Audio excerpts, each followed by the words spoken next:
Have you ever wondered what the real difference is between a genuine faith and just, going through the motions? Well, a recent sermon I came across really dives deep into this, and it forces you to take a hard look at where your actions are actually coming from. And really, it all boils down to this one central question. So here it is. This is the question that's right at the heart of the whole message. And you can see it sets up two completely different paths, right? One is all about outward performance, what the sermon calls imitating Christ by the flesh. The other, that one's all about a genuine inner spiritual reality. This is the core conflict we're going to unpack today. All right, so where does the sermon kick things off? Well, you might expect some kind of gentle encouragement, but nope. It starts with a pretty stark warning, actually. It jumps right into the dangers of a faith that's, well, just for show. You know, what the Bible calls hypocrisy. To frame this whole idea, the speaker points us to a really serious warning from Jesus himself, right out of the book of Matthew. And it's this moment where Jesus basically says, look, just saying you're a Christian, that's not the ticket into heaven. The speaker even calls it one of the most sobering lines in all of Scripture. And wow, this is the line that really lands the punch. Think about this.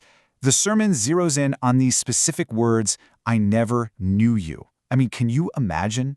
It's presented as this absolutely terrifying possibility for people who might be doing all the right things on the outside, even performing miracles, but they're missing that genuine core relationship with God. Okay, so you might be wondering, what does this fake imitation actually look like in the real world? Well, the sermon gives us a perfect example, the Pharisees. These were the super religious leaders of Jesus' day, and they're held up as the poster children for this kind of hypocrisy. And Jesus, he does not hold back when he describes them. He uses this incredibly vivid metaphor, calling them whitewashed tombs. I mean, just picture that for a second. The imagery is so powerful, and it gets right to the heart of what he's critiquing. And this just illustrates the problem so perfectly, doesn't it? On the outside, these tombs looked great. They were clean, painted bright white, looked all righteous and proper. But what's on the inside? Death, decay. The speaker argues that this is the absolute essence of that fleshly imitation. A perfect-looking exterior that's just hiding a spiritually dead interior. Okay, so that's the problem, laid out pretty clearly. After defining all that, the sermon pivots to the solution. I mean, if imitating by the flesh just leads to being a whitewashed tomb, then what's the alternative? What's the right way? This is where the message shifts to the book of Philippians. The speaker presents the Apostle Paul's letter as, like, a positive blueprint for what genuine, spirit-led imitation is supposed to look like. And the speaker pulls out 4 really specific, actionable things from Philippians chapter 2. And what's interesting is that they aren't about religious duties or performances. Not at all. They're all about your inner attitude and how you treat other people. We're talking about unity, love, humility, and, just not being totally focused on yourself. And this next part is really the central command of the whole thing. The crucial point the sermon makes is that genuine imitation isn't about just copying a list of actions. It's about adopting a mindset. It's about having that same humble, servant-hearted attitude that Jesus himself had. So if you put these two paths side by side, it becomes crystal clear, right? The path of the flesh, that's all about self, status, and what you look like on the outside. But the path of the Spirit, that's focused on God, on other people, and what's really going on inside your heart. Now, this whole focus on internal change builds up to the sermon's next really big point. We're not just talking about a little tweak in your behavior here and there. No, this is a call for a complete, top-to-bottom internal transformation. So what does transformed actually mean here? Well, the speaker is super specific about it. It means being spiritually reshaped, remade into the very likeness of Jesus, to reflect his character and his nature.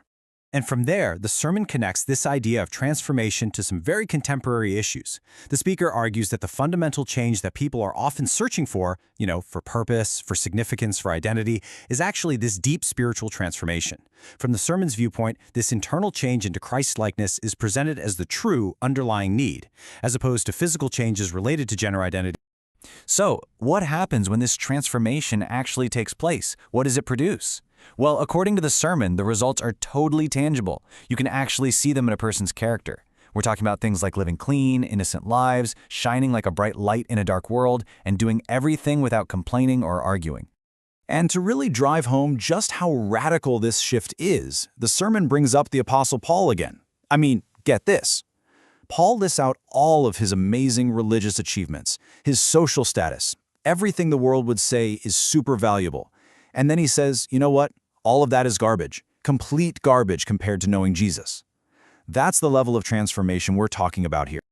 Okay, so all of this brings us to the final, and maybe most forward-looking theme in the sermon. It's all about where a believer's ultimate identity and hope really come from. This speaker makes this fascinating point. He argues that if you're a believer, your main identity isn't your job or your nationality or anything here on earth. No, your true citizenship is in heaven. And that one idea, that perspective, is meant to completely reframe everything else in your life. And this whole idea is anchored right here, in this verse from Philippians. It's a straight-up declaration that a believer's real home, their true country, is wherever Christ is. And that single fact is what defines their allegiance and their ultimate destination. But this whole citizen of heaven thing isn't just a nice idea for today. The sermon really stresses that it's tied to a very real, very concrete promise about what's to come. Which, of course, brings us to the final question of the whole message. If this life right here isn't the end of the story, then what is the ultimate hope that this heavenly citizenship is pointing towards? And here it is, the sermon's final point. The ultimate promise is a final physical transformation. The message ends on this incredible hope that a believer's body will one day be changed into a glorious body, just like Christ's own resurrected body.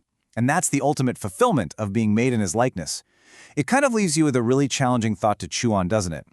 Is your life all about perfecting the temporary, or are you being transformed for the eternal?